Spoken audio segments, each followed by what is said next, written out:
नमोऽस्तुते महादेवी शिवे कल्याणि शाम्भवी प्रसीद वेदविनुते जगदम्ब नमोऽस्तुते जगतामादिभूता त्वं जगत्त्वं जगदाश्रया एकाप्यनेकरूपासि जगदम्ब नमोऽस्तुते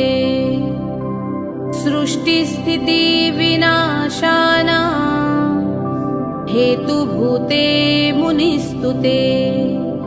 प्रसीद देवविनुते जगदम्ब नमोऽस्तुते सर्वेश्वरी नमस्तुभ्यं सर्वसौभाग्यदायिनी सर्वशक्तियुते नन्ते जगदम्ब नमोऽस्तुते विविधारिष्टशमनी त्रिविधोत्पातनाशिनी प्रसीद देवि ललिते जगदम्ब नमोऽस्तुते प्रसीद करुणासिन्धो त्वत्तः कारुणिकोपरा यतो नास्ति महादेवी जगदम्ब नमोऽस्तुते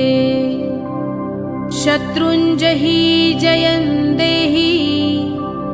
सर्वान् कामांश्च देहि मे भयं नाशय रोगांश्च जगदम्ब नमोऽस्तुते जगदम्ब नमोऽस्तुते हिते जय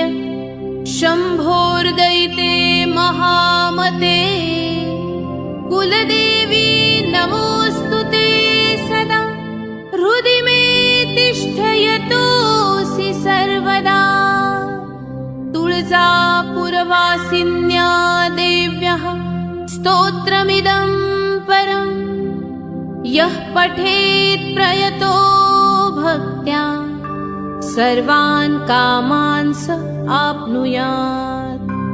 इति श्री वासुदेवानन्द सरस्वती विरचितं श्री तुळजापुरवासिन्या देव्यः स्तोत्रं सम्पूर्णम्।